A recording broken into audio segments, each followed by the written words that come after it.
just from a pragmatic point of view, from his point of view, can maybe blunt radical Islam. So he's realizing there's some pragmatic uses to religion. Mm-hmm. But I think originally the new atheism came out of 9/11. These fundamentalists. Frank Turek is a Christian apologist. Science will teach you how to fly a plane, but cool. So we get a Christian apologist talking about why new atheists failed. Wait, it says prominent new atheist. Wait, Dave Rubin doesn't even have Wikipedia. Yeah. What? Here's why. I think I know why. Dave Rubin is stupid. Is the title referring to someone else that they don't mention in the title? We'll have to. My working hypothesis is that Dave Rubin is stupid. Yes, that's not a hypothesis. That's a law of nature. It's at least a law of the intellectual Dollar Tree. Yeah. That kind of thing. And so they were really adamant against any religion, and they would put them all together. Islam, Christianity, all these religions are just basically looked at with disdain at the time. And I think people are starting to realize that's not really the way the world works. That's not really true. These religions are different, and they're different for good reasons. I don't think anyone ever said all religion is exactly the same. At the local studio here, like to the extent that people have said all religion is the same, they just mean like the author of "I Don't Have Enough they're similar. Faith to Be an Atheist." Great title, man. Frank Turek. Pleasure to meet you. Dave, it is a pleasure. Great being here with you. Man, they did a really shitty job on this sign. I don't know how high the resolution is where you're at, but man, they did a shitty job on this local sign. I can see there's like some border on that circle. Yeah, on all of them. They did a really bad job. Is it all? Did they cut it out of paper? Did they have a child cut this out of paper? To town, you've come. If it's by a child, the child did an excellent job. I appreciate you making the trek. Let's start with the title of this book. I Don't Have Enough Faith to Be an Atheist. I didn't think of it. My co-author. So I should say you are technically the co-author of this book. Tell me a little bit about your well, Dr. Norman Geisler, when he died in 2019, Dave, they added up the number of books. Okay, so he labels him a Christian apologist. So yes, the title is referring to someone else who is not in the title. Are they referring to Dawkins, do you think? Maybe. It was 129. Wow. The man had written more books, not only than most people have read, than most people have seen, because who goes to the library anymore, right? Right. I haven't seen 129 books. Get the fuck out of here. At one point, he and I were traveling a lot of people go to a talk we called the 12. Wait a minute. Has he ever been to a library? There's always people there. And also, like, what do you count as a book? Because when you're in, like, elementary school, all you're doing is reading books a lot of the time, but they're just very short. They're for children. 12 points that show Christianity's true. And he went through the fine-tuning argument that the universe is fine-tuned so incomprehensibly. And after he got done with this amazing presentation, he finally said, in light of this, I just don't have enough faith to be an atheist. And I went, I feel like if the universe were fine-tuned incomprehensibly for human life, it wouldn't be that like 99.999999999% of the universe would kill us instantly were we there. Oh, I don't want to get into the weeds about like this 25-year-old argument about the universe being fine-tuned. I would hope we don't end up there for more than the amount of time we already spent on it. Okay. So it really was a throwaway line. Yeah, he just said, I don't have enough faith to be an atheist. So he said, well, let's write the book. So we wrote the book based on the seminar we were doing. We sent it to the publisher and they said, we don't like the title. I said, you don't like the title? What do you think the title should be? And they said, The Truth About Truth. I said, sorry, that's a deal breaker. We're going to another publisher. They said, okay, we'll stick with the title. And thankfully they did. And the book came out in 2004. Tell me a little bit about how you two linked up your journeys to get to the book, and then we'll dive into, obviously, the specifics of why you don't have enough faith to be an atheist. I was in the Navy, which stands for Never Again Volunteer Yourself, for 8 years. Well, at least you got that one right. I came to faith by reading books by a man by the name of Josh McDowell. I was brought up in New Jersey, so I was Catholic because, as you know, in Jersey, it's the law. You're either Catholic or Jewish, right? Yeah. I went to Catholic high school, but I never knew who Jesus was. This guy's funnier than Dave Rubin. When I was in the Navy, I met the son of a Methodist minister, and I had so many questions for me. He said, Frank, you just need to get Josh McDowell books. Evidence Demands a Verdict More Than a Carpenter. So I read those books, and I began to realize that Christianity is indeed true. When I got out of the Navy, I happened to meet Norman Geisler, and he I always said, think it's really weird when someone says something like, "Oh, I came to faith in like my 20s." It's like, "Oh, you were raised atheist." Or no, I was raised Christian, but I came super extra Christian in my 20s. Like, well, I think, then you were always Christian. Well, no, I don't think I think there's a lot of people who are raised like sort of culturally Christian, but haven't never thought about it until their 20s, and then they think about it and they come across what I would suggest to be the wrong answer, but at least they thought about it. So, you know what I'm saying? Like they talk about cafeteria Catholics, or Judaism is a really good example where there's a lot of people who identify with the religion but don't really believe what's written in the fucking book because it's their culture. And I think that's he didn't say that, but that's I think that's the story for a lot of people that you're describing. But he was Christian before. But okay, should I repeat what? There's a difference Christian between being culturally Christian and believing the words in the Bible, HK. Okay. Seminary in Charlotte, why don't you come down and check it out? So we did, and 6 months later we moved the whole family there. Did you consider yourself a believer before that, or you were just sort of nominally Catholic, or just... Even Dave Rubin understands that, HK. I became a believer in the Navy. Okay, so he went from ignorant to stupid. Cool, got it. Church. And then when I met Geisler, who I didn't know at the time, but to use a dated reference, I didn't know him before I met him. This guy's a fucking genius. Michael Jordan of apologetics, what we call evidence for the faith at the time. Mm-hmm. And when I met him and looked him up, choose the term apologetics into this field. This is the guy, right? It's like Latin for something. I don't remember. If he was still at the University of Toronto, and he was still teaching. Oh, the University of Toronto, not sending their best. That's the guy, right? Yeah. He was the Jordan Peterson of Christian apologetics. So the reason that I wanted to have you on now, and my producer Phoenix, isn't Jordan Peterson the Jordan Peterson of Christian apologetics? Interesting happening with the atheist movement, if we can call it a movement. I mean, in essence, it has basically fallen apart. Mm-hmm. From Sam Harris sort of disappearing off Twitter and having a lot of political problems. That whole I mean, yes, Sam Harris had a lot of, but I think we would disagree as to what those political problems are. Dave, I think you're one of Sam Harris's political problems. But Sam actually has kind of copped to that. So, credit where credit's due, just on that. New atheist movement. I don't know if you've seen that the president of the, I think, Atheists of America, David Silverman, has basically come out and said that the atheist movement was a failure. This is just in the last 2 or 3 Yeah, but that was after he sexually assaulted someone and went crying to Sargon of Akkad. Weeks or so. That was also after he left. He left the organization. Let's say unceremoniously left. He resigned to spend more time with his family, but I don't think he's married or has kids. Well-known atheists like Skeptic, my friend Michael Shermer, talk about how there is a purpose and a need for religion. People fill that up with something else. And of course, Jordan Peterson talking about how people end up believing whether they believe it or not. So there's something interesting. I mean, there's literally a saying for it. Religion is the opiate of the masses. Well, the first two people he brought, okay, so first of all, David Silverman, I think, describes himself as a non-believer. Michael Shermer would still describe himself as a non-believer. And, those two people have something else in common, too, HK. Yep. It might be the reason they're now both friends with Dave Rubin or something. I don't know. Who knows? We'll leave that unsaid. And then Jordan Peterson, he was never a secular person. He was always religious. He just recently became a preacher. He has been a Christian philosopher since the beginning. He's spread Christian philosophy from the moment he became popular in what was it, 2015 or 2016, somewhere around there. Yeah, now it's mask off though, where he's giving religious sermons and shit on his YouTube channel. He's not trying to pretend anymore that he's a secular fucking guru or whatever. Now he's a religious guru.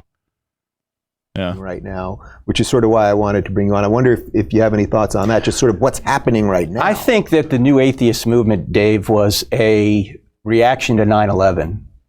Because at the time, The new atheists at the time were Christopher Hitchens. I had a couple of opportunities to debate him in the 2000s, late 2000s. Oh, I bet you got bodied and he was drunk as fuck. Also Richard Dawkins and Sam Harris. Even Dawkins, I don't know if you've seen it in the last couple of weeks. Well, I heard you had a podcast not long ago where you were talking about how Dawkins just basically said that, religion does have some benefits to society. Yeah. And I think he's realizing, too, that in Britain in particular, a tepid secularism is not going to resist a radical Islam. But Christianity could be, just from a pragmatic point of view, from his point of view, can maybe blunt radical Islam. So he's realizing there's some pragmatic uses to religion.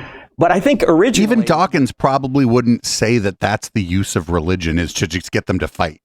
Like, Dawkins has kind of gone off the deep end, right? But he's not actually the use of religion is to get them to fight each other. I don't think like that... if I had to guess, he would probably say that there's something similar to what I would say. I'd be like, well, it provides people community. Like that's not even a controversial position. Yeah. Like there's not really anything, in like the atheist community that's analogous to, like going to church every Sunday. They have those humanist meetings, but then those fucking people from like the effective altruism, those people show up and fuck everything up. Or like maybe the Andrew Yang people fucking show up and give a talk, and then it's all over. But yeah, I would also say like this isn't really a good point for him. Like saying that, you know, religion has an evolutionary use in humanity. Makes him look really bad, not good. Right, because he's making the claim that it's useful and not that any of the writings are true or whatever. Yeah, like religion is just useful, not based in reality. The new atheism came out of 9/11. These fundamentalists, you know the old saying that science will teach you how to fly a plane, but religion will teach you how to fly a plane into a building, that kind of thing. And so they were... Well, it said it didn't say that religion teaches you how to fly the plane into the building. To be fair, once you learn how to fly the plane, you can point it wherever the fuck you want. Like, it's not... it said... Yeah. Like, what is it? Science teaches... It doesn't say teaches you to fly. I think science... science allowed us to fly, and religious flew the plane. I forget that. It's so long ago, and if I see an atheist meme now that somebody tweeted out, I take a quick look at their Twitter and probably unfollow them, honestly. Adamant against any religion, and they would put them all together. Islam, Christianity, all these religions are just basically looked at with disdain at the time. And I think people are starting to realize that's not really the way the world works. That's not really true. I think one of the big failings actually is that a lot of the people in that movement looked at religious people with disdain.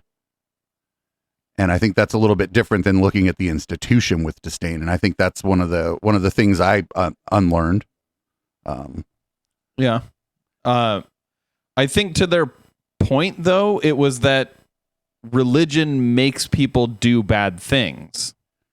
Like all religions make people do bad things. But so does politics.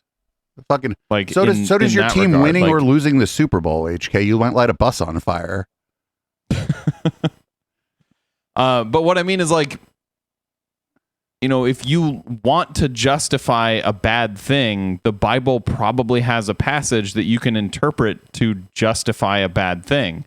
I'm not saying that like religion is the only reason you're doing that bad thing, but religion lets you justify it to other religious people, and a lot of them might not do the bad thing until someone else says, "Oh, our religion says you should do the bad thing." I that's a weird caricature that I no longer believe, actually. I think what you said before is that people might use religious as like a post hoc justification for a bad thing. Religions are different, and they're different for good reasons. Yeah. So It's interesting because what you're describing as the Christian sort of argument as the pushback against radical Islam, I think what we have here is the pushback against wokeism. Yes. That people, here we go. what David Silverman from the American Atheist was saying, he did not realize that wokeism was going to become, I think he called it a cult, not a religion. No, that was fucking Chris Shelton. Remember that fucking horrible episode that we watched where that guy that just left a cult, like, went on to the Trigonometry podcast and tried to call people who disagree with his politics a cult? Remember that shit? Yep. That's sort of what brings us to this moment in America. Yes, and Silverman was the president of American Atheists. In fact, I had a debate with him probably 7 or 8 years ago. Why did he become not the president of American Atheists? But then he left that role. I don't even know what he's doing now. I mean, the whole... Oh, he's saying racist things on YouTube, friendo. Maybe has pretty much evaporated, really. Yeah. Hitchens, of course, passed away. Dawkins is starting to realize there's utility to religion from a pragmatic point of view. And I know it's going to sound odd, Dave, but I have a lot of respect for Richard Dawkins because he has more courage than many American pastors. I mean, Richard Dawkins has spoke against wokeism. Mm-hmm. Richard Dawkins has said, I'm sorry, there's only 2 genders. It's science, right? Yeah. Richard I don't think Dawkins said that. No, he did. He did? He absolutely said that. That's crazy. He is a bigot. Oh, okay. I don't think Richard Dawkins is 100% a bigot. I think he may have tried to say there's only 2 sexes. I don't think, but I don't know. Okay, yeah, he said there's only 2 sexes. We're not going down this rabbit hole, but that's also not true because it's on a spectrum. It's bimodal distribution. We all understand that. This horse is now, the flies have eaten it. That's how badly we've beaten that horse. But he also said that if you call a trans woman a woman, that you are, and this is a direct quote of him, perverting the English language. Well, good thing he's not a linguist because he should, if he was, he would be the worst linguist ever because anybody who knows anything about linguistics knows that language is ever evolving and it's just, we just make it all up anyway. Yep. Also, fuck Richard Dawkins. Except for there was one time when he was talking to Jordan Peterson, when Jordan Peterson started word salading and Richard Dawkins said, I think you're just saying words. And that was pretty funny. Well, even a bigot can say a joke. Has talked about the problems with radical Islam. Most pastors are hiding under their desks on these issues. They're not coming out and talking about this. No, most pastors are nice people because most people are nice people. Most pastors want to serve their congregation, and their congregation is going, especially if they're in a city, is going to be a diverse group of people that a ring out from them will be an even more diverse group of people. And the pastor doesn't want to shit on the people in the congregation or their loved ones because they want people to come back. And the Bible also literally says nothing about trans people. So to his credit, Richard Dawkins has said some things that I wish American pastors would say. So what's going on there? Let's dive into that a little bit because it's not just pastors. I mean, this is happening throughout Jewish synagogues. It's happening through almost every denomination of Christianity where the rabbis, the pastors, they're choosing wokeism. They're choosing equity over... Yes, famously unwoke in America, the Jewish faith as an institution. They were never, ever on the forefront of any civil rights issue ever. Religious teachings. Right. Well, thinking it was going to bring more people in, I think, but it seems to be doing the reverse. Yeah, I don't know if I think Christians have bought into the idea that politics is sort of off the table for them. Yes, American Christians never, ever engaged in politics in any sort of way. Is that... Yeah, this is absolutely laughable. Except it's not even funny. Yeah. Their ability to actually be Christians and live the Christian faith and preach the gospel, so to speak, is determined to a certain extent by what laws are made, right? I mean, here, we take it for granted we have religious freedom, but as you've pointed out, and many others, it's evaporating, right? Such as? For no other reason, Christians ought to be involved in politics is to protect the very ability to preach and live the gospel. The second reason is, I always ask Christians such as? or anybody this, should in Christians what way have we prevented Christians from living as Christians? And when was the last president that didn't say they were a Christian? Oh, that doesn't exist. Yep. there's like fucking 2 or 3 people between both houses of Congress who are even just describe themselves as secular. One of them being Bernie Sanders, who, funny enough, they also gets anti-Semitism hurled at him, but he's kind of on the record saying, "Hey, I'm pretty secular. You know, I don't know if I believe any of this stuff." And it's like, what are they talking about? Like, even like running for city council, even in kind of big cities where it's largely secular, most people will say that they're Christian because they think they won't get votes otherwise. How people are treated. Everyone. This guy is, you know, what he means here, it's not even coded language. Like, what he's saying out loud is not being able to discriminate means that you can't preach their faith or live their faith. And it's like, no, it just means you can't be a bigot. Well, you can. Or at least you have to be a bigot privately. No, you know, if you own a business, you can't just like say, no, I'm not going to serve you because you're gay. Or not Christian. Although apparently you can now, so fuck the Supreme Court. Yeah. But I mean, one of the things that we talk about all the time is that's not that you can't go out there and say dumb shit. It's that now, because of the internet, random people are going to clap back at you. And now I guess you've been canceled because somebody with 38 followers ratioed you. Well, should Christians care how people are treated by their government? Well, yeah, that follows. Now suddenly you better care about politics. You better care about the rules that are made, because if you care about people, you've got to care about what's going on. And I thank. Oh, if you care about people, HK, you got to care what's going on. This guy might be dumber. No, not this guy might be Dave Rubin's intellectual counterpart, his fellow traveler.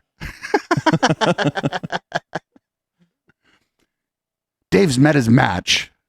Have been a champion for saying this transgenderism issue, particularly on children, should be off limits, and pastors even are afraid to talk about it, Dave. Yeah. It's crazy. I know it's crazy. Yeah. And so he just said transgenderism, particularly on children, should be off limits. Okay. So he thinks that adults should not be able to be transgender. Right. That's what he's saying. Particularly, well, that's not what he said, but you could easily infer that. Yeah, because he said particularly on children. Well, I mean, that's the goal of all. It always starts with you should be very skeptical when anybody with a big megaphone starts talking about how this, that, or the other group is hurting the kids, right? Because they're coming for your rights next. Yeah, like, let's say he gets his way and Christianity takes over. Okay, then, you know, what about next when like a sect of Christianity that's not his takes over and they start putting his head in the guillotine? Well, you know, that's the no true Christian. And that's why one of the things that's been interesting for me as someone who's not Christian, and certainly a certain set of Christians might have some issues with my lifestyle and everything else, I have found generally, especially evangelical Christians, to be the most welcoming, decent people out there, which did help. Yeah, that's because you won't hold your husband Dave's hand at dinner in front of them. Really, Dave Rubin? Really? You found them the most welcoming? Well, have you read the comments online about you? When he went to adopt a kid, his fucking comments were mayhem. Yeah. Yeah, but the thing is, those are the little people. The people higher up, like in like sort of fundamentalist political Christianity, they probably find him rather useful, and so they're nice to him. You know what I'm saying? They may be nice to him, but they still vilify him publicly. And, you know, he should be a man and not take that. I think evolve in some ways in my thinking. Sorry, that was a gender role. A woman shouldn't take that either. No one should take that. 4 years ago, that dialogue you had with my friend John Lennox and Justin Brierley. Yeah. Lennox. That was a great event. If every Christian was like John Lennox, the whole world would be Christianized, because you can't not like John Lennox, he's right? He's a fun guy, smiling, right. He's telling you this and joking. And, He's like your favorite uncle who has all these great stories. And John is just one of the guys I look up to in my field of work, because he is just so affable, yet so intelligent. I mean, he's a PhD in mathematics and philosophy. He's amazing. So that's a guy you probably don't want to talk to at the dinner party.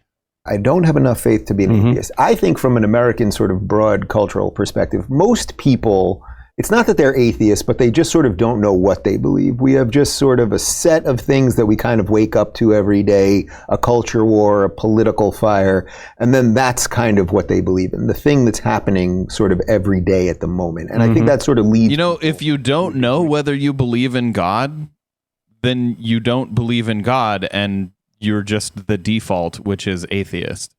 Or or a lot of people would say agnostic because they don't understand that you're probably, most atheists are also agnostic. But also, like, there's absolutely nothing wrong with people walking around and not thinking too much about like religion and just living their lives and reading the news and caring about their community and caring about who they vote for. And so I don't, like, why, like, what the fuck's the problem with that?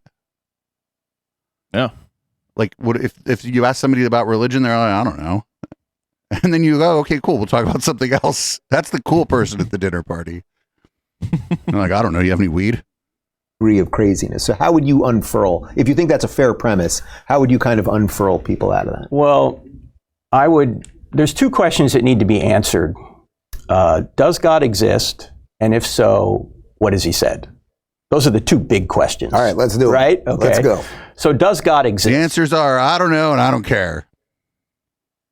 Boom. I answered your big questions now. The answers are there's no evidence for it, so even no one knows. Probably not, and I don't care. Yeah. I think when somebody asks me, how do I know God exists? I say I know God by his effects. If there's a creation, and there is, this universe had a beginning, as even atheists are admitting, then there has to be a creator. I don't know that. That's false. Maybe it was just always here. Fuck if I know, man. Yeah, that's false. And I'm not going to spend a whole lot of time worrying about that shit either, because I'm never going to find the answer. Even if it began to exist, like, why does there have to be a creator? And especially, why would that creator have to be sentient? Like a complex sentient being? And then ridiculous. If the universe didn't exist, then where the fuck was that creator? Like, you know what I'm saying? Like, well, if the universe is just everything, well, then where the fuck was the thing that created the universe? I don't fucking know. If somebody was like, you going to wager a guess on this? I'd be like, it's probably just eternal. You can't really, space is probably just always here. I don't know. Like, but if I spend 1 minute a month thinking about that outside of the context of having to talk about it when someone else talks about it on this show, that's a minute too many. Because there's just so much more for you to think about than how long has the universe been here? It's been here at least 13 trillion years, because that's when Xenu fucking flew the DC-8. So is the effect. It's been here for at least 30 seconds, because that's when I started to realize that it was right now. Well, they wouldn't say miracle, but they would say just this thing happened, this causeless thing happened. They will say that, but it seems to me that if space, time, and matter had a beginning, the only thing that could have caused that is something that transcends space, time, and matter. So something that doesn't exist. Like, but he says, if space, time, and matter had a beginning, what if I don't know that that's the truth? Like, even that is wrong.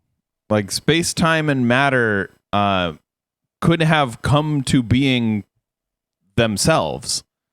Like, I know it's a weird concept, but like, they could have essentially created themselves. Like, space can kind of just create itself out of nothing. That could have happened. Space like, why, just nothing? Space is not nothing.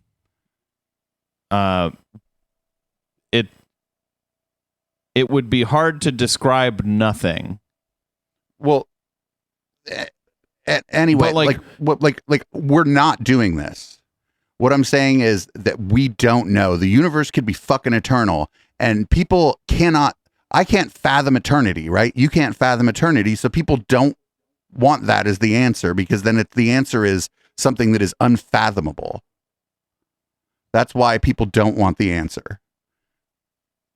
Yeah. But like, more importantly here is, if you're ascribing this property to God, that he can extend back infinitely far into the past, then why can't you ascribe that property to the universe? Like what is it that causes you to say, no, that property can't be, that property can't exist on the universe? Because the universe is, we can observe it. And so people, I'm telling you, people can't fathom eternity. And instead of being like, oh, okay, well, I guess, maybe it was always here and I'm going to stop thinking about that, which is like what I do, because I don't fucking know. Like people then waste their time, I think, trying to determine how the universe got here. And I just feel like that's a pointless pursuit, because you're never going to get the answer. Well, what we do know is that the universe as it exists now began to exist in the Big Bang. We don't know that.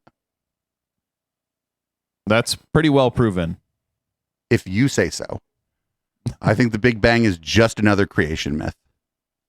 We can see pretty much like right after the Big Bang, like the light from it. So, I mean, to the extent that like you can look at something and you believe that exists because you're seeing it, then we can look at it and we believe it exists because we see it. We can see not the Big Bang itself, but right after the Big Bang. If you say so.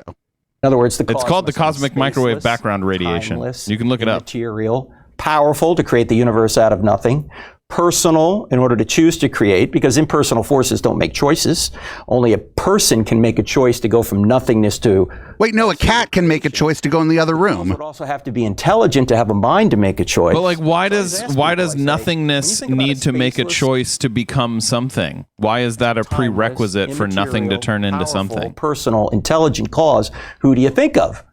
And most people say God, but then they'll say, well, how do you know it's the Christian God? And the answer is, we don't know if it's the Christian God unless, because this probably God the flying spaghetti monster, some other theistic God, right? Unless Jesus rose from the dead. And if you can discover that Jesus really did rise from the dead, then we can say that the same... Maybe he wasn't dead and they just buried him. That walked even if he did rise from the dead, that doesn't mean he's years ago from God or of God. It means he's really powerful. He's a necromancer. Zombie. So you don't get all the way to Jesus from one argument. But if you can show that the universe had a beginning, you can't. Had a beginner with those attributes, and you can see that Jesus rose from the dead, then you can show. If I was a necromancer, I could probably start my own religion. Yeah, feel free to make a couple others. Okay. Why don't we go through a couple others? Yeah, the second is the teleological or the design argument, which is so incredibly difficult to explain from an atheistic perspective that even Christopher Hitchens said, I don't know how to explain this one, right? Yeah. For example, but to be fair, he was like a handle of scotch in. Gravitational force, if it were altered by more than 1 in 10 to the 40th power, that's 1 part in 1 with 40 zeros following it, we wouldn't exist. And an illustration but something would exist. Is this: if you were to take the entire North American continent from Central America all the way to Greenland, stack it in dimes to the moon, 238,000 miles, then do that on 1 billion other North American continents. Take all those dimes, put them in one pile, mark one dime red, mix it in, blindfold a friend, throw him on the pile, say, pick one dime. The chances he would pick that one red dime. I'd just start making rolls of dimes and taking that shit to the bank. Fuck that. Chance in 10 to the 40th power. It'd take a while, but I'd be a millionaire. What the fuck is he talking about? Like, so the implication here is, let's say there is some sort of like constant that is actually like that important. So first of all, if it was something else, there might be other people here talking about, oh, isn't it so great that our universe just happened to land on this thing? And instead, we wouldn't be here, they'd be here talking about this. So it could be chance, or it could be that constant has to have that value. That for some reason, the way the universe exists, that constant can't be another value. And we just don't know.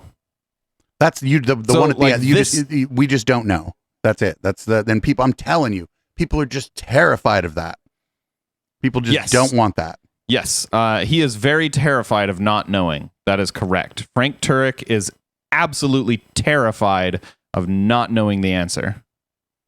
And this is just one of several factors about the universe. Change any one of them, we're not here. Is that what best explains that? Yeah, but something else is. Like, why is that? Like, why could it not be chance? Also, this is just straight up the argument from ignorance. This is like you know what I'm saying? This is like, well, what if something else? It's what if something else changed and it would make it so we weren't here? It's like, okay, yeah. Like, what if things didn't happen in such a way that this planet got here? Well, then I guess we wouldn't be here, would we, motherfucker? Okay, you're a genius. Thank you. Like, good job, buddy. Yeah, and maybe something else would be here. Right. Like nothing, or space, or like an asteroid. Like, what if Mars was as big as Earth is instead, and Earth was the size of Mars? Like, maybe we'd all be fucking Martians. What if this was just a teacup orbiting the sun? Or design. I mean, either this value was designed or it wasn't. And it seems, if we're going to be rational, we have to say it's designed. And thanks. Thanks for solving the problem for me. Of the design argument. Then when you get if we're going to be rational, you're going to come to the same conclusion I came to. Fucking bravo. I try so hard to not say shit like that, and I'm just some dumb guy who probably drinks too much on stream. Well, clearly you're not on Frank Turek's level. This guy and I would have a 5-minute conversation. I would interview him. I'd be like, you'd last 5 minutes. I'd be like, I gotta go. This is fucking insufferable. No, you guys would have a 45-second conversation. Biology, and you see that in every one of your 100 trillion cells, there's a software program 3.5 billion letters long. I mean, if we were to go out to the beach. Okay, hold on. Now, this is insulting. This is really insulting. I write software. Oh, I thought you were going to say I'm a person with software, cells. If I wrote software the way that DNA works, first of all, I'd have been fired from my first job because DNA would be shit software. Like most of it, the vast majority of it does nothing. Or it does nothing that we can determine at this time. A whole lot of it does absolutely nothing. All right. Well, I'm not completely change it. Apparently, I'm not the one here who is the DNA expert. So go ahead. You can change it. You can snip it out. Won't make a difference. And that's a good thing because that's where a lot of the things that do stuff come from. So it does something. It just isn't expressing it. So yeah. That's fine. Neither of us have the required expertise in this field to like have this conversation. Like, imagine you have a hard drive, or we're just going to keep having this conversation. That's fine too. Go ahead. Imagine you have a hard drive that's 20 terabytes, and 18 terabytes of it is taken up with junk. Pornography. All right, 18 terabytes of porn, and then like 2 terabytes of business stuff. Spreadsheets. Yep. Spreadsheets mostly about the porn. Dave, and we're walking along Miami Beach and it says, John loves Mary in the sand. We wouldn't go, oh, the waves did that. Or, or crabs came out of the water and made that message. No, we'd say that message had to come from a mind. Well, what happens when we... Yeah, but like you look at a bismuth crystal. Like everyone go Google an image of a bismuth crystal, and it looks like a person made it. It's got all these crazy geometric shapes, and it looks like an Escher painting. It's super cool, and it's like, what's that? A tessellation. I don't know. Anyway, we're not going to get into what a tessellation is. Go ahead. So yeah, and it's got all these cool iridescent colors. It looks like a person made it, but a person didn't make it. But also, he's talking about somebody drawing some shit in the sand, and we are like, well, if we would have had a camera pointed at the sand at that point, we would have seen somebody's finger. You dumb fuck. Like, it is hard to determine what is created by, like, a human or like a conscious mind trying to create something, and what's created by like just the way nature works.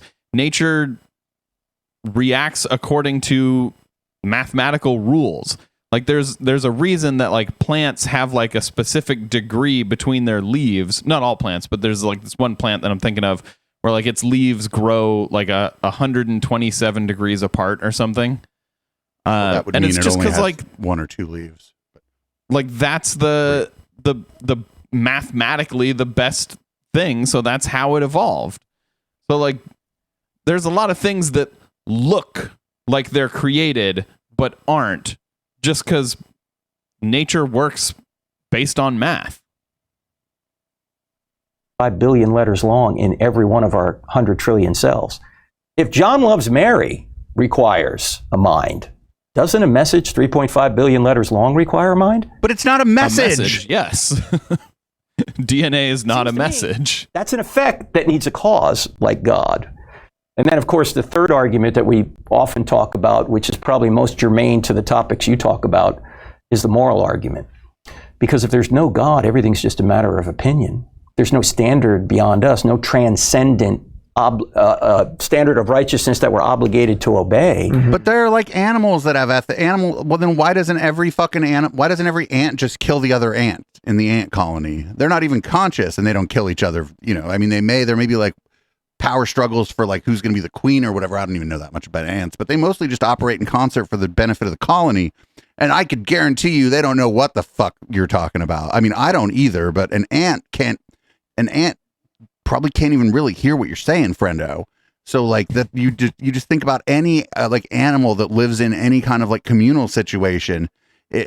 They operate in a certain way for the benefit of their community for the most part. Otherwise, the community wouldn't have survived. Like this is all incredibly dumb. Then there's no difference between Mother Teresa and Hitler from a moral perspective. I mean, Mother Teresa wasn't that great, actually, dude, but okay.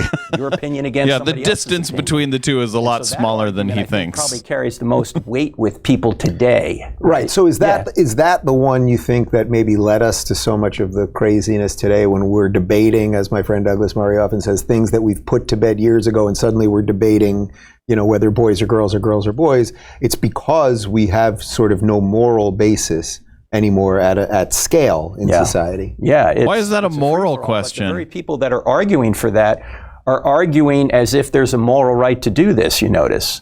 Because I don't even know if it's a moral right. It's just there's a none of my fucking business right for other people to do that, actually. Yeah. Like why would it be immoral? Like if I wear a dress, is that immoral?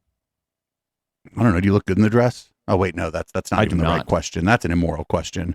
The question is whose moral position? I look pretty terrible in a dress. Morality. The only question is whose morality. And what I try and say to people is, my body was not built for wearing dresses. I don't want to legislate your morality. I want to legislate the morality, the one Thomas Jefferson said. What kind of dress? The sexiest that self-evident morality upon which this nation was found is the morality we ought to get back to. You mean the part in the First Amendment where they fucking said that Congress shall enact no law establishing respecting the establishment of a religion, and there shall be no religious test to hold office? Is that the founding thing, or that's the one they don't like? Were inconsistent. That is the one they don't like. On slavery and other issues, they were inconsistent, but they knew in their hearts. In fact, Jefferson and the founding fathers knew that slavery was going to be an issue, that it wasn't morally right. They just couldn't figure out how to get rid of it at the time. Boy, then why did they own slaves? Yeah. Oh, this isn't morally right, and we can't really figure out how to get rid of it. Well, no, you're founding a country. You're making the first laws of the country. You could have put that first. I'd have been fine with the Second Amendment being about religion and freedom of speech. Be like, no owning other human beings as property. They could have just put it first. That seems pretty fucking important. Right. They could have just put it first. So people all the time, he was writing the documents to free the slaves. Although that is evidence in favor of his argument that we were based on Christianity, because if you read the Bible, the Christian Bible, it does have rules about how to treat your slaves and who you can enslave. You know, who God says, yeah, you can go ahead and enslave those people. That's right. He was just a man of his time, as incredible as he was. What would you say to the line? One of the things that I think shifted me on a lot of this, Jordan Peterson, when we toured together, it would come up literally every single night. People would say, please define God, explain God. How did you become a believer? And the short answer, he really didn't like that question, not because... The short answer was Jordan Peterson never gave a short answer. It was valuable, but because it was just coming up all the time, right. and he felt that there's so many other things to talk about and everything else. But the simplest version of it would be that he behaves as if God exists. That's what he would say. And I thought that was pretty solid. Yeah, because he believes in God. For most people. Do you think that that's fair? Well, the question that he is, can't sit there and tell you, okay, God exists, but he will behave in such a way that will... Right. I think Jordan takes more of a utilitarian approach to God, that whether he exists or not, we better believe in him. Because if we don't... But that's just Pascal's wager, you idiot. As Dostoevsky said, you know, if there is no God, everything's permissible, right? Yeah.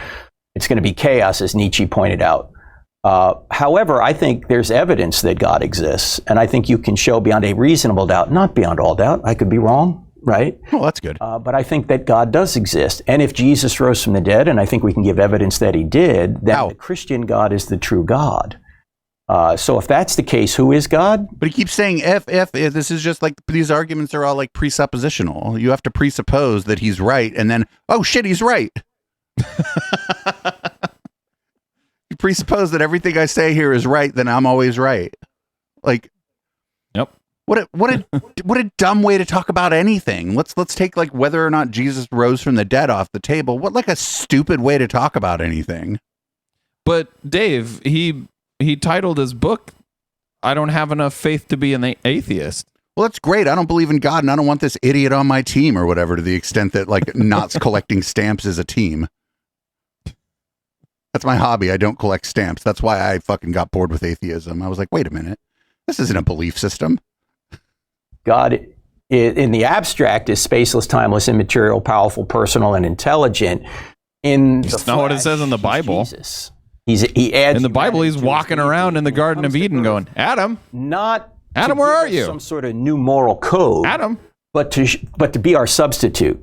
He is the one that lives the perfect life in our place. So by trusting in him, we can have our moral transgressions forgiven, and we can be given his that's convenient. So Christianity, contrary to what many will say, is not a system that tries to get you to live better. Christianity is a system that tries to get you to accept the substitute, and because you do accept the substitute, Christianity doesn't tell you to be a better person. It actually says, I just substitute Christianity for being a good person. Like, that's what he just said. Like, what a dumb thing. Like, I don't want that belief system to be popular. In that belief system, everything's permissible, because then you just fucking repent and then you go to heaven. That's not what most Christians believe, by the way. That is the loophole. Out of gratitude for what he's done for you, then you will live a moral life. So it's a result, in other words. So what would the role of, in your perfect world, what would the role of Christianity be in, say, the United States? It would just run the government. Well, I believe in freedom of religion, and I think God does too. Otherwise, he'd be pestering us all the time, right? He gives us enough freedom in order to go our own way. So I think we have freedom. His version of giving us enough freedom is just not existing. We're just not pestering us. You know, do you think God's pestering you? You actually should go talk to somebody about that. Religion, and I would not want any sort of theocratic government. But I think what people confuse, Dave, on this issue is, I just remember, I'll bring up a name from the past. Remember, he absolutely wants theocratic government, though. He literally just talked about. You're writing fanfic about him. He hasn't said that. He just said the opposite. Unless you can point to. He hasn't said it. Okay, then that's what he believes because you say so. He described it, and he described it as what he wants. I just remember, I'll bring up a name from the past. Remember old Chris Matthews? Of course. Yeah. He was, Chris always before MSNBC went completely insane. That's right. He was like... That was back when Dave went on MSNBC, before it went completely bonkers. That's right. He used to say, we can't set up some sort of theocracy. And I would say, Chris... So the government that he described is where the Christians... At what point did he describe a government in this video? Earlier when he was talking about whether it should be illegal to be trans. Oh, but there are tons of atheists who think that too. Sure. But he described a government where the Christians get to decide what is moral and immoral, and whatever the Christians decide is immoral becomes illegal. That's the government that he described. That is a theocracy. To worship. We're not telling them they have to be a certain religion. That would be establishing a religion. But we can't avoid telling people how they ought to treat one another. And that's legislating morality. And everybody's trying to do that. I mean, it's what the wokesters are doing. Yes. Right now. That was your point. That's what he's trying to do, though. The only question is, whose morality? So I think, and I'll part with some of my Christian friends here, this country was not founded on Christianity. Oh. It was founded on the moral law consistent with Christianity. No, that's convenient. Jefferson says we hold these truths to be self-evident. Not consistent with the Bible. What he wanted to do was have a new government that wasn't completely relativistic and have no God. But he didn't want a government like they came from England that said, you got to be a member of the Church of England. Right. He wanted to have the best of both worlds, religious freedom, but also moral absolutes that come from God. So he said, we're going to establish So the sentence he said there, we hold these truths to be self-evident, isn't that the Declaration of Independence? Yeah, that's not the law. They do this all the time. They conflate the Declaration of Independence with the Constitution all the time. The Declaration of Independence is just probably the world's most famous Dear John letter. Yeah, the Constitution starts like we the people in order to form a more perfect union, right? Right. Yeah. That's what I'm saying is they don't understand that one is the Dear John letter. The next one is like the rules for the new house. Yeah. And that one, the one that actually counts, isn't talking about God. God's nature. That moral law, we know, comes from the same God that wrote the Bible or inspired the Bible, but you don't have to be a Christian to know it. You don't have to be a Christian to be a citizen here. This nation is open to everyone. That's the kind of government I think we ought to have. Is that the brilliance of the But according to him, you have to follow their rules. Else, because that there again, when I quote this line about Douglas Murray, that we're debating things that shouldn't be debated anymore. Yeah. It seems to me we're in this odd spot right now where culturally nothing's self-evident anymore. There's nothing that's just settled. What is settled anymore? Nothing. Was JFK assassinated? Did we go to the moon? Our boys, girls, et cetera, et cetera. Oh yeah, wait, what? In that regard, and we're just going to pretend we didn't hear that. Is what happens, to use a biblical phrase, that when you suppress the truth long enough, God gives you up to a depraved mind. I mean, to the point where you don't even know there's the difference between boys and girls. By the way, transgenderism presupposes men and women. Because if I'm a man and I think I'm a woman, I have to have some idea what a man is and some idea what a woman is to know I have this mismatch between my psychology and my biology. If there weren't fixed genders, I wouldn't be able to know that. Also, wait, no. Oh, no. These people are living in a society where people believe that these are your two kind of archetypes, and they don't. They're what someone's saying the archetype they need to subscribe to doesn't match with the archetype that they believe or that they are, basically. That's where the rub is. The rub isn't sure, I guess you presuppose these two archetypes, but it's a rejection of that presupposition of these two archetypes. That's what like gender studies is. He's almost there, though. He has almost realized that gender is a social construct.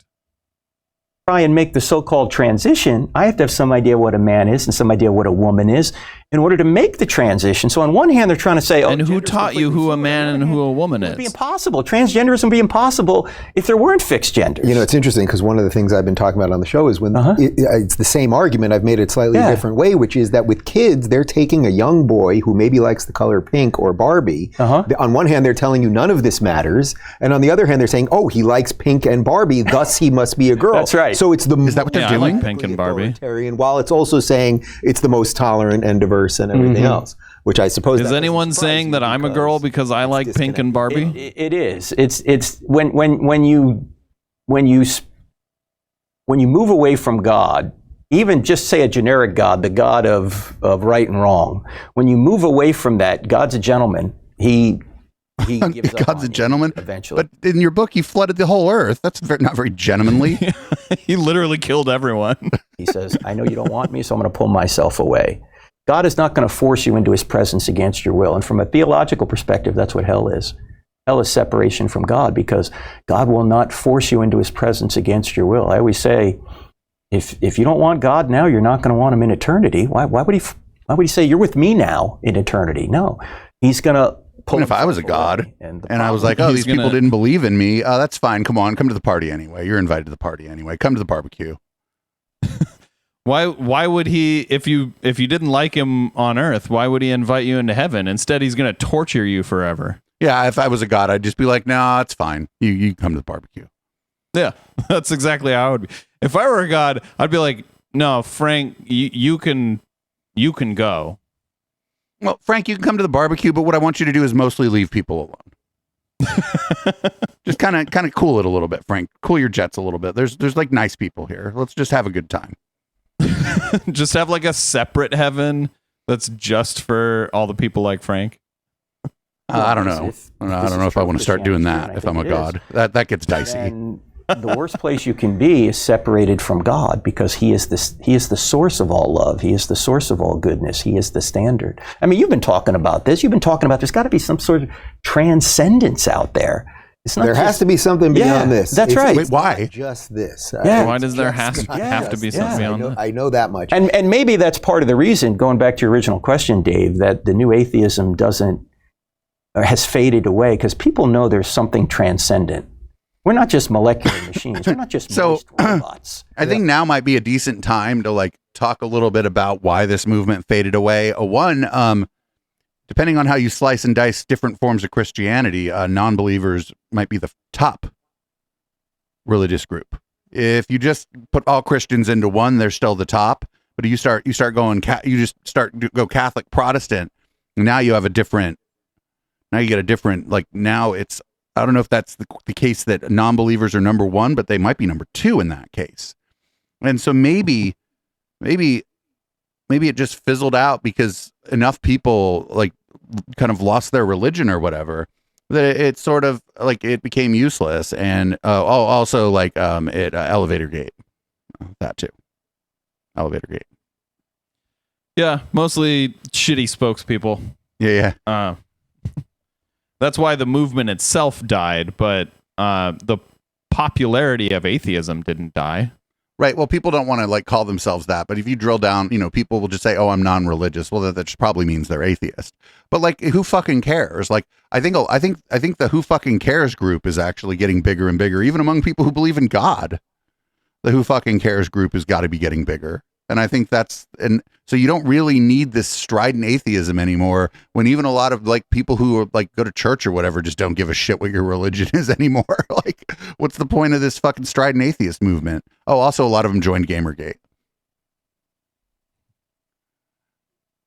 Yeah. Right. And if we are moist robots, why should we believe atheism's true? We shouldn't believe our thoughts, because our thoughts are completely driven by the laws of physics, according to them. That's not what every atheist believes, but I ascribe to some version of that, sure. The main atheistic view now. That's essentially what I believe. I think we're meat robots. There's nothing wrong with being a meat robot. Moist robots, which is troubling. An NYU professor wrote we're moist meat robots. Called Mind and Cosmos, where he said, even though he's an atheist, he said, currently my meat is moist. He said something like, oh God, that's a weird sentence to say. Materialistic viewpoint of the world is almost certainly false. When I die, I will desiccate and eventually turn into just bone. Because he's essentially saying, look, I know there's something transcendent out there. I'm an atheist. I don't know how to explain it. But materialism isn't the answer. Materialism makes us moist robots. Why should anyone listen to me? Why should I listen to myself? Well, it's just not that fun. It's not that sellable. I think that's part of it. Oh, it's super fun. It's great being a moist robot. I don't know if you saw it, but I got into a bit. You can hang out with other moist robots. Taking the believer side with Bill Maher. Do moist robot things together. Not too long ago. And it just struck me as, you don't believe in anything sort of magical. It's like, that's such a fundamental part of baseball. That's a really good moist robot thing to do together. Could whittle this down into the firm belief in Christianity or any other religion, that the need to believe is just innate to humans. Yes, and you will believe to some of us, sure, but some of us don't need to believe, because I don't need to believe in the transcendent. Otherwise, I would.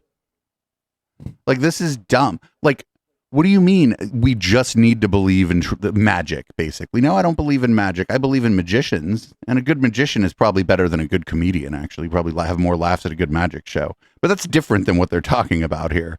Like, what do you mean? Like, some people, yeah, I guess that's sort of in their psychology or whatever, that they have to believe in the transcendent. And some people, they don't. And that's fine, actually. That's okay with me.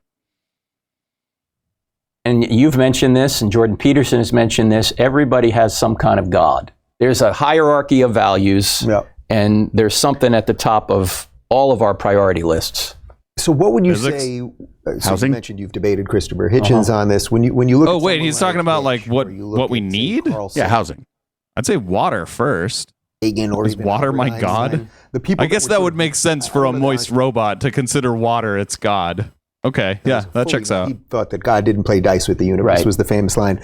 But when you look at the people that were sort of not religious... I was God, I'd be playing dice all the time. I ain't shit else to do. Somewhat separated from belief, but clearly lived good, inquisitive, interesting lives. In fact, I'd always win. Do harm, as far as I can tell, something like that. I control the dice. What would you say about that sort of character, that person? Well, I certainly have always said, and I said this to Hitchens several times, when I said, Christopher, I'm not saying that since you're an atheist, you can't do good things. I'm not saying you don't know what right and wrong is. Everybody does. What I'm saying is you can't justify what right and wrong is. You can't. You have to determine that for yourself. You can do it, but you can't justify why it's good. If there's no God, it's just your opinion. I sometimes give an analogy. I notice there's a lot of speed limit signs around here in Miami. Have you seen just in Miami? We have a lot of different cultures here. It's a real thing. And there's cameras everywhere. We have a lot of different cultures, so there's speed limit signs. I can't fucking believe this. You can go outside and see speed limit 35 miles an hour, and you can obey that speed limit. Everybody's doing 45. While you deny there's a traffic authority. Mm-hmm. But there would be no speed limit sign unless there was a traffic authority. The same thing is true with God. You can know that, say, murder's wrong and deny there's a God. And you can not murder, do good things, and deny there's a God. But it wouldn't be wrong. So murder is wrong to me, but is murder wrong to a spider? Yeah. Like if a spider kills another spider, does Frank think that spider should be imprisoned for the rest of its life? That'd be pretty cool if spiders actually organized like a tyrannical government of some sort. Objective point of view, unless there was scary. So, what would Hitch's answer have been on that, or what was? Well, Hitch was so rhetorically gifted, he would never directly answer a question. Well, no, your question is stupid. Look, I don't try and judge my own debates, but I will say that that means you got creamed by a drunk guy. The first debate I ever had, other than with my wife, which I lose repeatedly, but the first debate I ever had was against Christopher Hitchens, and. Maybe you should have worked your way up the ladder a little bit there, friendo. The debate, literally, Dave, I was sitting there going, I like this guy. Mm-hmm. I didn't even know what he was talking about. Did he share his scotch with you? But just his accent and his wit. Great way about him. He was just fabulous, and I'm kind of daydreaming going, I really like this guy. And I think people... And he's like, but also he's in hell. The debate, they're doing the same thing.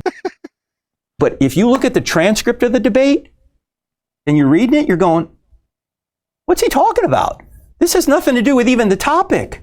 The first debate was called Does God Exist? So I got up and I tried to give some of the arguments we already mentioned.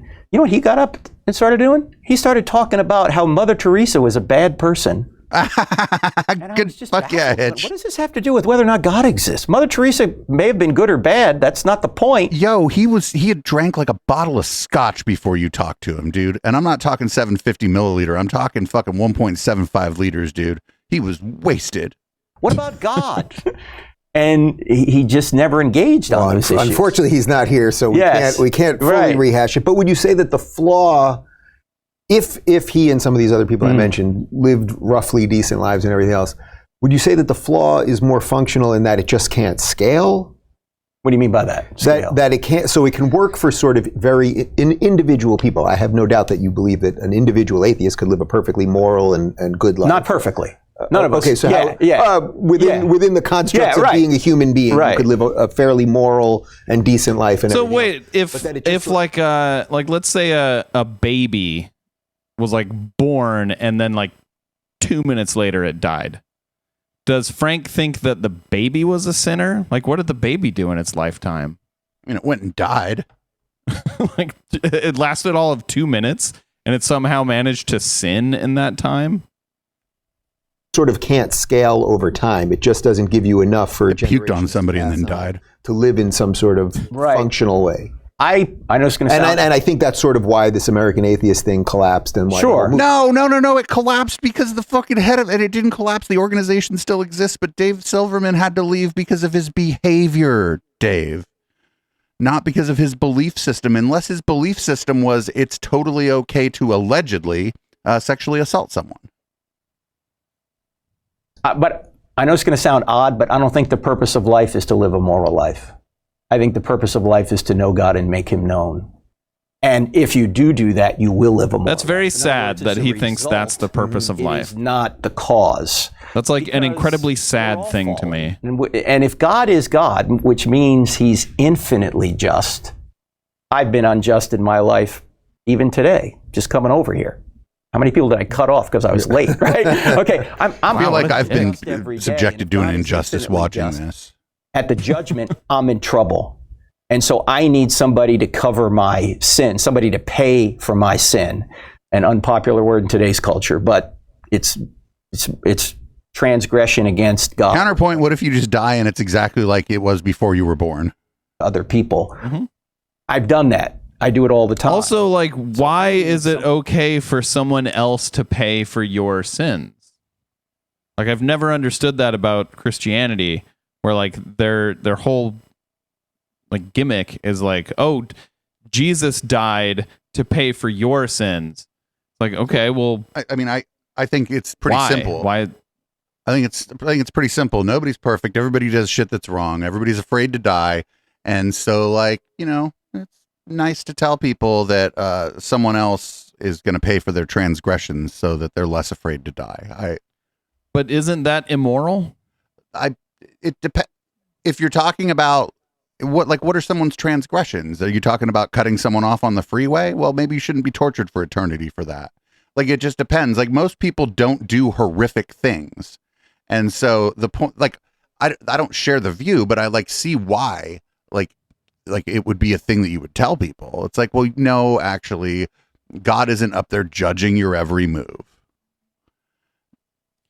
To me, punishing someone for the deeds of someone else is immoral. Right, but that's fine. That's fine with me that they believe that, because I don't believe that happened. But they do believe that happened, and they believe that God is super moral. So I don't understand. I also don't think that most Christians actually believe all this shit, like in a very literal way. Like, I think this guy is at least suggesting that he does. I hope they don't, because it doesn't make sense. Somebody to cover my sin. That's why Jesus came. The Son of Man did not come to be served. He came because he was hanging out with sex workers. To give his life as a ransom for many. And this is the only religion in the world, Dave, that actually is built on grace rather than works. In other words, I like the other religions. Yeah, isn't that a bad thing? He just gives it to you. Like, this is the only... Hey, everyone, come to my religion. It's the only one where Hitler can be in heaven. Oh, the other thing is, earlier he was saying basically that he was talking about sin earlier and that you shouldn't sin. But then, like, what about the transes? What if they just repent? Now heaven's full of trans people. What are you going to do? What are you going to do up there? They already got the fucking mulligan, friendo. What now? Like, oh, God. Could you imagine, like, Frank Turp going up to God and being like, I have a complaint. I was under the impression that I would get here and everyone would be straight and cis. And then God didn't read the book. Then God plays him back the times where he said all these times where no matter what you did, you can get saved. God's like, I don't know, man. You seemed to fucking agree with it when you were down there. It was actually kind of your shtick. You want to go to the other place? Send him anyway. Just send him anyway. Then you live a life out of gratitude to him that will live in a moral way. You will live in a moral way. That's the... So connected to that, how much of what you think is happening sort of culturally in America? What does he mean by live in a moral way? I wonder what that means. 12 days in Israel. Yes. And went, to all of the holy sites and went to the Church of Holy Sepulchre and went to the you did some college work there, didn't you? In the Negev? It means straight and cis. That's what he means by that. But one of the things that struck me was that the story, it was very clear, especially being in Jerusalem for about 5 days, that, they're digging down and excavating and uncovering history, and then they're also building up. I mean, the city is just absolutely flourishing. It was amazing. But what I kept thinking was people don't know history, and because they don't know history, they can't even connect any of the philosophic underpinnings. So we just sort of all walk around spinning all day long, and we need to know history to know some of this stuff. Oh, absolutely. And from we go to Israel every year. We bring a group to Israel. In fact, Eli Shukran, who is the archaeologist who discovered the Pool of Siloam and excavated most of it. Well, we went down there. It's being excavated right now. Yeah, well, he excavated it back in 2004. And that church there, believe it or not. Wait, I thought which one? They wanted to continue the excavation. And somehow they just got approval last year to finish it. Huh.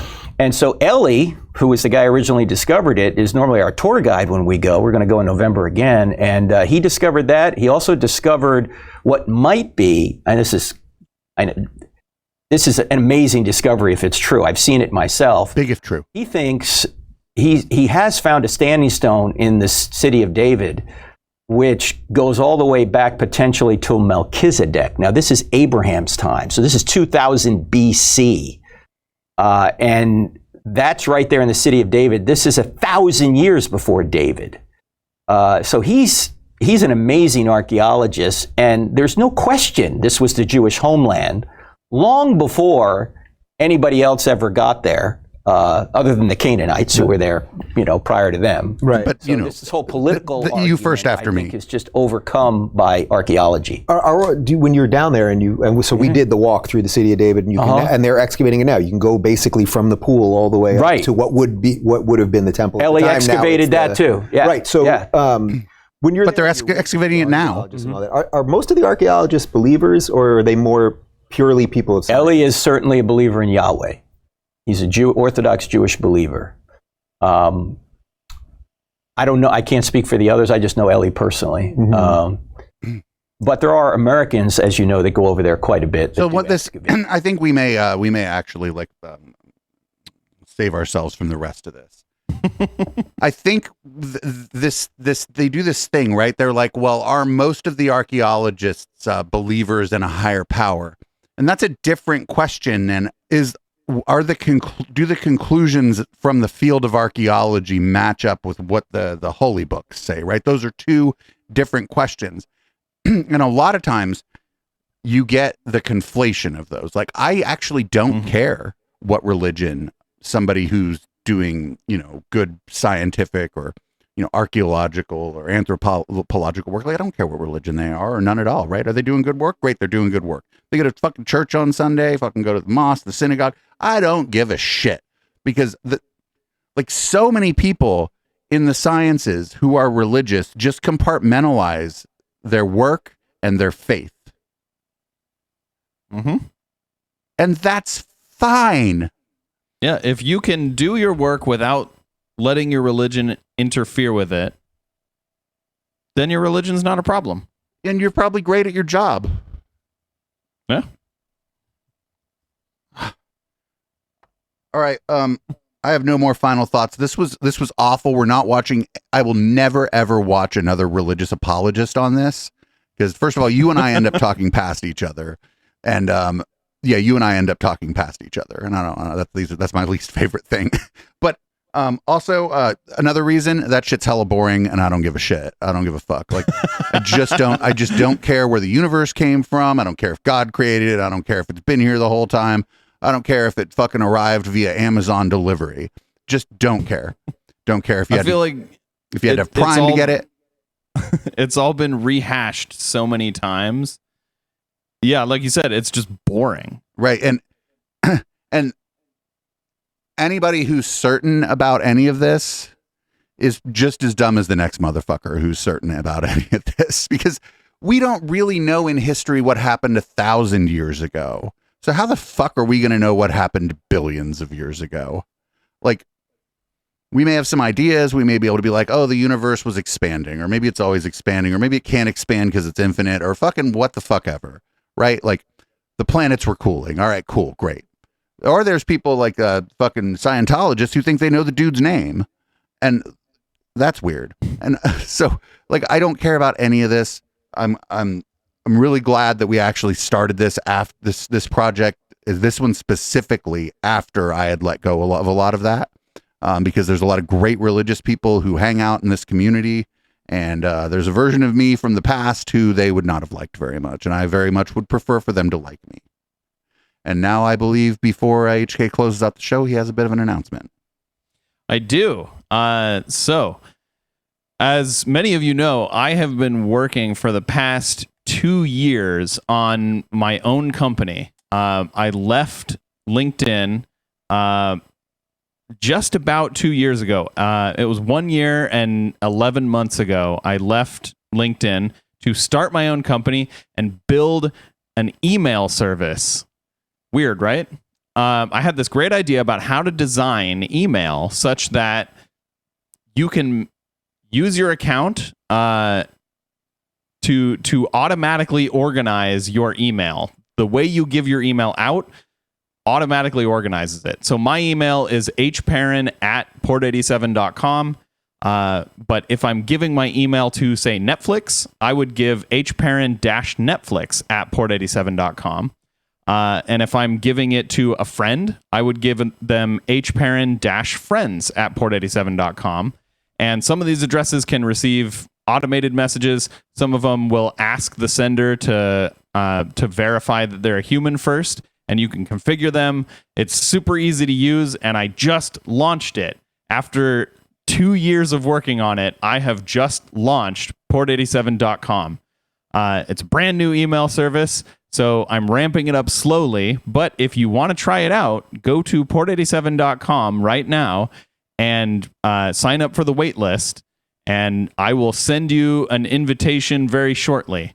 I'm adding more users every day, so it's super fun to see people using it and to hear the feedback that I've gotten.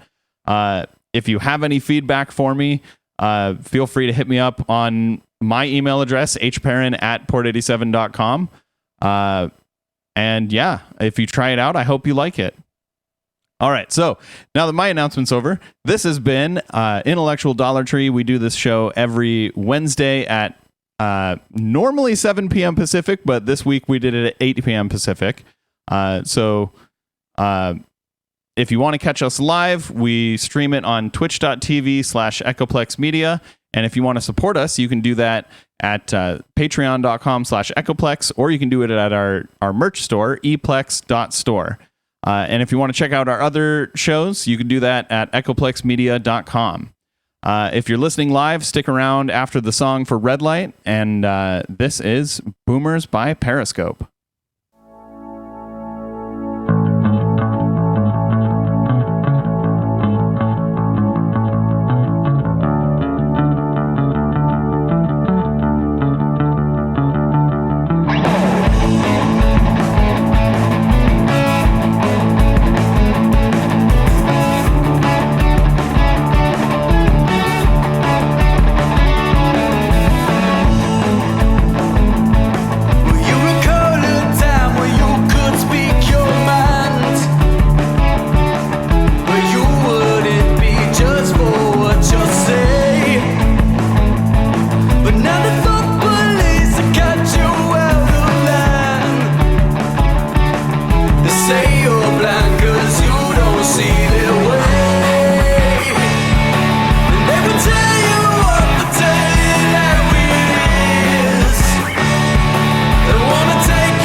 can't get enough Echoplex and want to keep the conversation going with the hosts and community when we're not live? Then join our Discord server at discord.me/Echoplex. We have text channels, voice channels, meme repositories, and a whole section of screenshots that we don't even remember where they came from. Come join the Now Space on Discord at discord.me/Echoplex.